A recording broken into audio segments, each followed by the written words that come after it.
모두는 오늘 고난 주간 그리고 두 번째 날 화요일을 맞이합니다. 예수 그리스도께서는 금요일에 십자가에 달려 돌아가셨는데 화요일에는 대부분의 시간을 성전에 거하셨습니다. 성전에 거하시면서 유대인들과 더불어 논쟁을 가지셨습니다. 바리새인들과는 하나님의 것과 가이사의 것을 어떻게 드려야 되는가 하는 그와 같은 논쟁이 있었습니다. 가이사의 것은 가이사에게, 하나님의 것은 하나님에게 드리라. 그런가 하면 사두개인들과 더불어는 부활에 대한 논쟁이 있었습니다. 그리고 율법의 전문가인 서기관들과 더불어서는 가장 큰 계명이 어떠한 계명이냐에 대한 질문을 받았을 때에 예수님께서는 가장 큰 계명에 대해서 말씀하셨습니다. 그것은 하나님을 사랑하고 내 자신을, 내 이웃을 내 몸과 같이 사랑하라 하는 그와 같은 답으로 주셨습니다. 하나님을 사랑하고 내 이웃을 내 몸과 같이 사랑하라. 예수님께서는 그렇게 말씀하셨을 뿐만 아니라 친히 몸소 그와 같은 삶으로 사셨으니 곧 십자가에 달리신 것입니다.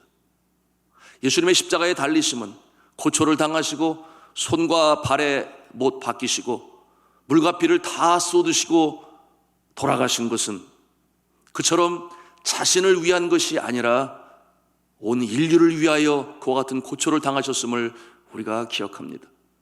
그런 예수 그리스도의 그와 같은 고난은 흔히 우리와 연관하여 갖는 고난과는 너무나 다른 모습 아니겠습니까? 예수님의 그 고난은 자신을 위한 고난이 아니요 이웃을 위한, 인류를 위한 그 같은 고난을 친히 감당하셨던 것입니다. 그래서 성경은 말씀하지요. 그가 찔림은 자신 때문이 아니요 우리의 허물을 인하며 그가 상함은 자신 때문이 아니라 우리의 죄악을 인함이라.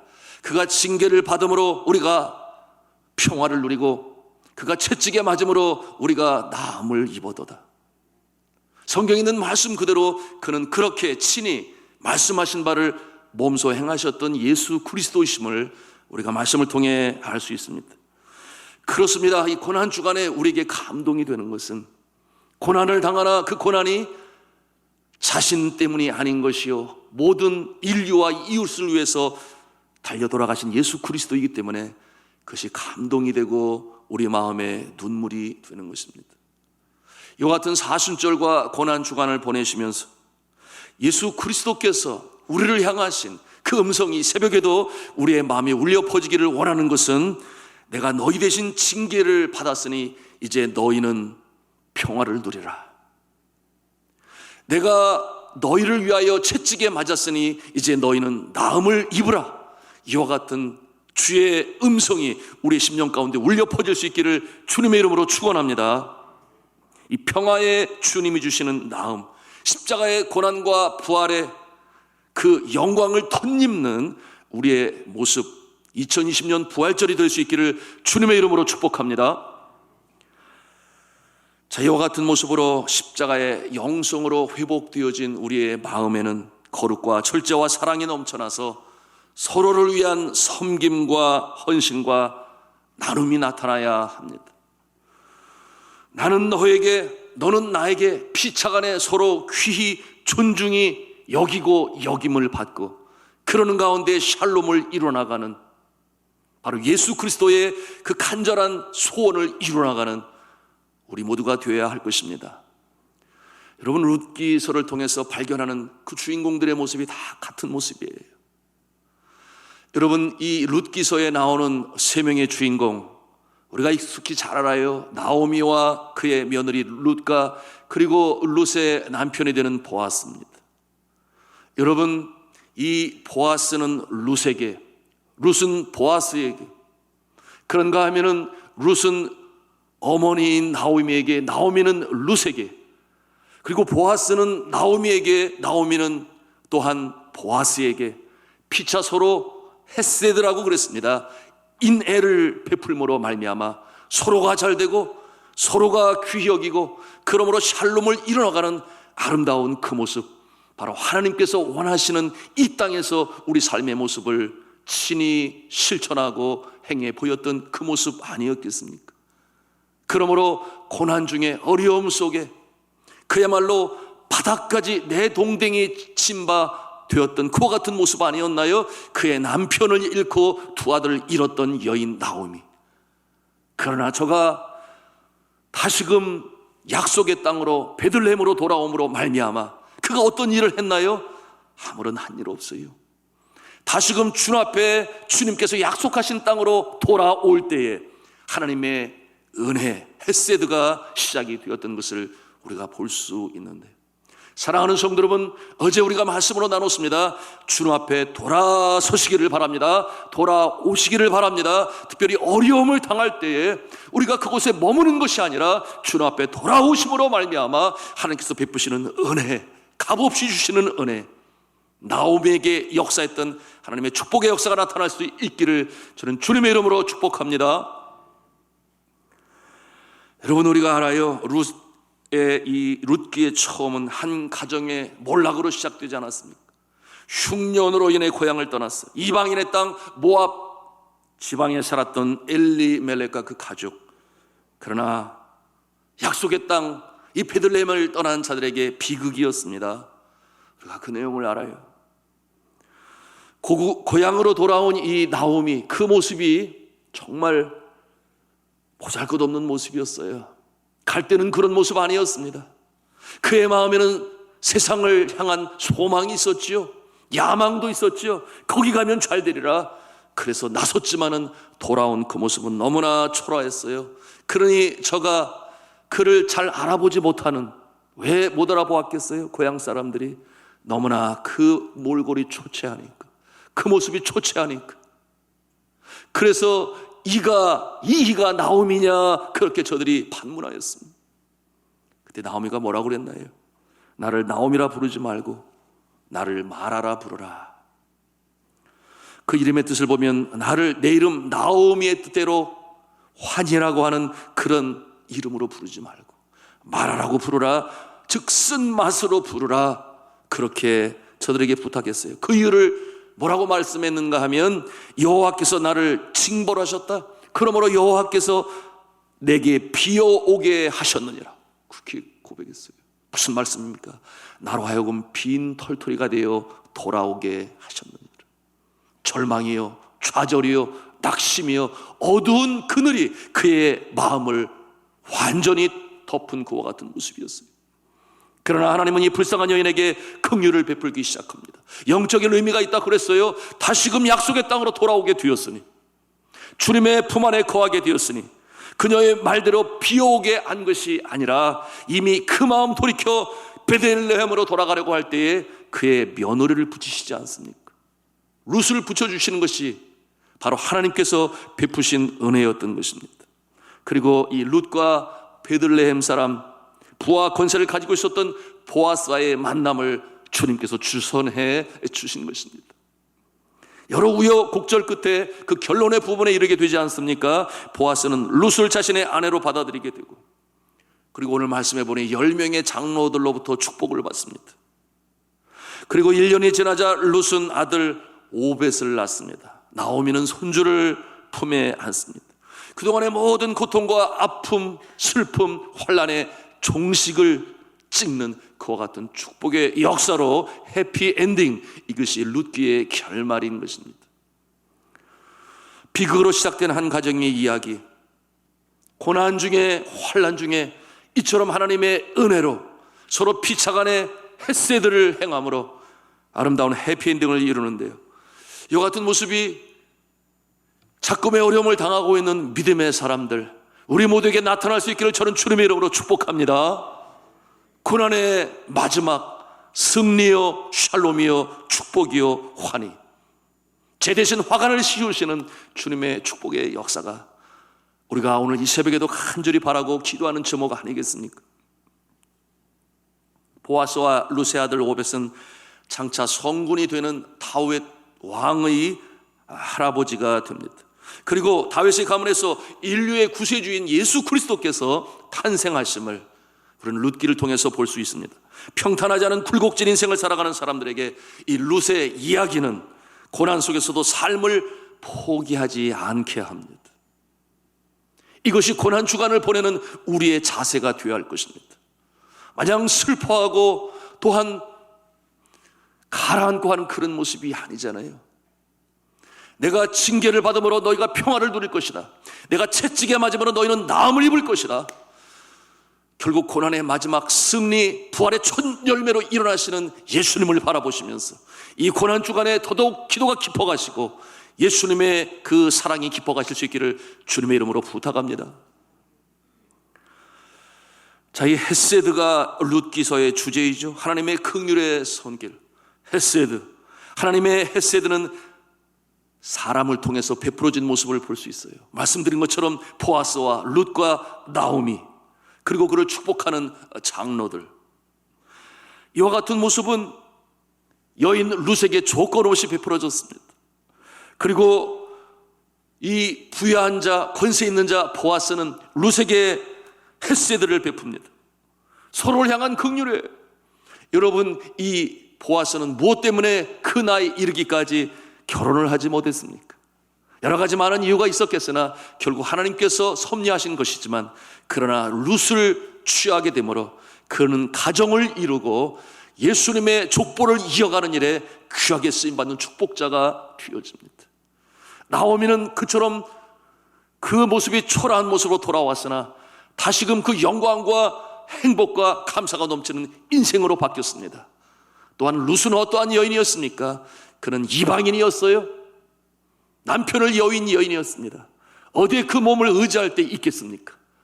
어머니를 따라 베들레헴으로 오게 되니, 하나님의 은혜의 자리에 들어오게 되니, 저가 또한 이처럼 놀라운 축복의 역사를 경험하는 축복의 사람이 될 수 있었던 것입니다. 사랑하는 성도 여러분, 이 사랑 많으신 하나님의 사랑이 오늘도 우리를 부르고 있으니, 우리가 세상에서 방황하고 유리하고 갈팡질팡 어디로 갈지 몰라 유리하는 그와 같은 모습이 아니라 주님 앞에 나오실 수 있기를, 더 바짝 가까이 나오실 수 있기를 주님의 이름으로 부탁합니다. 여러분, 우리가 원치 않는 순간에 우리 자신의 모습이 사망의 음침한 골짜기 안에 들어와 있는 모습을 발견할 때가 있어요. 너무 놀라고 깜짝 놀라지요. 그것이 질병일 수도 있습니다. 사랑하는 사람과의 이별일 수도 있습니다. 그런가 하면 재정적으로 압박을 당하는 그와 같은 어려운 처지에 있을 수도 있어요. 두려움과 떨림으로 내가 이곳에 들어오려고 하지 않았는데 어느새 나는 사망의 음침한 골짜기에 서 있구나. 그럼에도 불구하고 주께서 나와 함께 하시니 내가 두려워하지 아니하리로다. 주의 지팡이와 막대기가 나를 안위하시나이다. 이와 같은 믿음으로 서실 수 있기를 바랍니다. 이 모습이 다윗의 모습 아니겠어요? 환난과 역경 속에서도 그러나 믿음을 잃지 않는 자들, 종래 그와 같은 환난은 승리가 될 줄로 믿습니다. 자, 오늘 성경 말씀으로 함께 묵상하시겠습니다. 장로로 이루어진 10명의 증인 앞에 보아스는 천명했습니다. 우리 10절 말씀을 함께 읽기를 원하는데요, 같이 읽습니다. 시작. 또 말론의 아내 모압 여인 룻을 사서 나의 아내로 맞이하고 그 죽은 자의 기업을 그의 이름으로 세워 그의 이름이 그의 형제 중에 그곳 성문에서 끊어지지 아니하게 하며 너희가 오늘 증인이 되었느니라. 아멘. 자, 보아스의 서약을 하는 그곳에 증인들로 장로들이 보아스의 앞날을 축복합니다. 11절과 12절 말씀에 어떤 내용이 있는가 보니, 여호와께서 내 집에 들어가는 여인으로 이스라엘의 집을 세운 라헬과 레아와 두 사람과 같게 하시고, 이 같은 말씀이 있어요. 의아해하지 않습니까? 왜 여기에 라헬과 레아가 나오는가? 그런데 복을 빌어줄 때에 야곱이 정말 사랑한 그의 아내가 누구겠어요? 라헬 아니겠습니까? 그래서 라헬과 그리고 레아 이름이 언급이 되어지는데, 여러분, 성경에 보면 자손을 갖는 것은 축복입니다. 자식은 여호와의 기업이요 태의 열매는 그의 상급이라고 시편 127편 3절에 말씀하고 있어요. 더욱이 라헬과 레아는 여러분, 야곱의 자손들을 통해 이스라엘 전 12지파를 만드는 일에 귀하게 쓰임받는 야곱의 아내입니다. 그런데 이상한 것이, 야곱의 아내라 하면 레아가 먼저인데 장로들이 복을 빌며 라헬의 이름을 먼저 부릅니다. 사랑하기 때문에 그런 것 같습니까? 이 라헬은 야곱의 사랑을 받았으나 자녀가 생기지 아니했어요. 레아가 여러 명의 자녀를 갖는 동안 6명을 낳고 또 딸 디나를 낳는 동안 라헬은 아무리 백방으로 노력을 해도 자녀를 갖지 못했습니다. 무자식이었어요. 그것이 아픔이 되고 슬픔이 되었습니다. 오죽하면 자신의 여종 빌하를 통해서 남편에게 아내로 주기까지 하여 단을 얻고 또한 납달리를 얻었겠습니까? 그때 그의 마음이 얼마나 힘들었겠습니까? 나중에 물론 요셉과 베냐민을 낳게 됩니다마는, 여러분, 세월이 흐르는 동안 한 명의 자녀를 갖지 못하는 라헬은 부끄러웠습니다. 그래서 겸손해집니다. 그래서 하나님 앞에 나아갑니다. 기도했습니다. 그러니 하나님께서 저를 비로소 긍휼히 여기시고 비로소 태문을 여셨다고 성경은 말씀하고 있어요. 창세기 30장 22절에 이런 말씀이 기록되어 있습니다. 하나님께서 라헬을 생각하신지라 하나님이 그를 들으시고 그의 태를 여신 거로, 그렇게 말씀하고 있어요. 하나님께서 그를 들으시고 눈물의 기도, 감청의 기도, 겸손한 가운데, 낮아진 가운데 하나님 앞에 아뢰는 감청의 기도를 들으시고 비로소 그의 태문을 여셨다, 그렇게 말씀하고 있습니다. 그래서 요셉을 잉태하게 하신 것입니다. 오늘 룻의 모습이 그렇지 않나요? 여러분 잘 들으시기 바랍니다. 왜 라헬이 먼저 레아의 이름보다 먼저 그 이름을 내어 장로들이 축복을 하는가? 여러분, 룻이 모압 땅에 있을 때에 엘리멜렉의 아들 말론과 결혼을 하였으나 자녀가 없었어요. 자녀가 있었다면 나오미의 모습도 그렇게 비참해지지는 아니할 것입니다. 룻의 모습도 마찬가지일 것입니다. 그 세월이 10년이라는 세월이 흘렀어요. 10년 동안 엘리멜렉의 아들 말론과 결혼한 룻은 자녀를 갖지 못했다, 그 말이에요. 그러니 본인은 물론이거니와 시어머니 나오미도 더 외로웠지 않았겠습니까? 장로들이 그 사실을 알아요. 그러니 룻을 보면서 축복을 합니다. 여호와께서 내 집에 들어가는 여인으로 이스라엘의 집을 세운 라헬과 레아 두 사람과 같게 하사, 이렇게 말씀하시며 태의 복을 피는 이와 같은 장로들의 모습을 우리가 대할 수 있는 것입니다. 그 어려운 날, 슬픔의 날을 마치고 이제는 아기를 가져라, 이와 같은 축복을 하시는데, 사랑하는 성도 여러분, 우리 교회는 경사가 났어요. 벌써 4월 5일에 귀한 아기를 주셨는데 4월 25일에도 주시고 또 그 다음에도 주시고 계속해서 태의 열매를 주시 너무나 감사하지 않습니까? 반면에 여전히 기도하고 있는 우리 믿음의 가족들이 있어요. 우리의 자녀들 가운데 그와 같은 모습도 있습니다. 이번 고난 주간에, 부활절 맞이 특별 새벽 기도 주간에 간절히 기도하시기를 바랍니다. 라헬처럼 기도하시기를 바랍니다. 이 장로들의 축복의 역사가, 룻에게 주셨던 역사가 우리의 가정 가문에도 있기를 주님의 이름으로 축복합니다. 그런데 이 12절 말씀에 보니 다말의 이름이 등장을 해요. 야곱의 아들 중 하나인 유다의 아내 다말입니다. 저가 베레스를 낳았어요. 다말을 언급하는 이유가 있습니다. 다말도 룻과 같은 이방 여인이었기 때문에 그래요. 또한 다말도 룻과 같은 처지인 남편을 여인이었습니다. 그런데 다말은 유다를 통해서 베레스를 낳았는데, 이 베레스는 누구인가? 다윗의 10대조 조상이 됩니다. 그리고 예수님의 계보에 이방의 여인이 다말의 이름이 올라가 있습니다. 무슨 말씀입니까? 다말의 이름이 언급되어지는 이유는 룻 이 여인은 모압 여인이었으나, 그리고 남편을 잃은 여인이었으나 보아스와 다시금 만나게 함으로 그 예수님의 계보에 이름이 올라가는 영광의 역사, 축복의 역사를 경험하게 하십니다. 사랑하는 성도 여러분, 우리가 그러면 아니 되겠으나 이러저러한 이유로 남편을 여의는 그와 같은 상황이 있을 수 있어요. 그런가 하면 이러저러한 피치 못할 사정으로 이혼을 하는 그와 같은 모습도 있을 수 있습니다. 남편을 여인의 모습, 하나님은 긍휼히 여기시고 다시금 세우시는 역사가 있는 줄로 믿으시기를 바랍니다. 이것이 룻기를 통해서 오늘날 이 시대에 외로운 남편이 없는 여인에게 복을 주시는 역사로 우리에게 보여주고 있음을 우리는 기억할 수 있어야 돼요.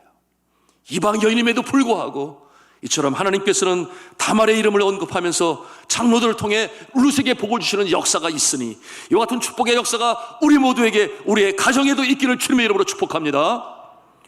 그래서 이 롯기가 성경 배열의 위치에 있어서 어디에 있는가? 사사기와 왕정시대, 즉 사무엘상 그 중간에 위치하고 있는 것은 믿음의 가문을 이어나가는 모습으로, 이제 그의 가문에 성군 다윗이 나타나서 이스라엘을 평안히 승리의 모습으로 다스리게 될 것을 암시하고 있는 모습으로 이제 이 룻기가 그 사이에 들어와 있는 것입니다. 자, 이와 같은 룻기를 통해서 보여주시는 모습이 본문 18절에서 22절에 보아스로부터 다윗의 출생까지의 그 족보를 보여주고 있는 것입니다. 우리 함께 읽도록 하겠습니다. 21절과 22절 함께 읽도록 하겠습니다. 시작. 살몬은 보아스를 낳았고 보아스는 오벳을 낳았고 오벳은 이새를 낳고 이새는 다윗을 낳았더라. 아멘. 그러니 룻은 다윗의 증조 할머니가 되는 거예요. 나오미는 고조 할머니가 되는 것입니다. 사랑하는 성도 여러분, 우리 사람의 생각은 하나님의 깊으신 뜻을 헤아리기가 어려워요. 그러나 하나님께서는 이처럼 헷세도로 은혜를 베푸시고 이제는 믿음의 가문을 세워나가시는 놀라운 축복의 역사를 이루어 나가시니, 고난으로 출발했습니다. 환난으로 시작되었습니다.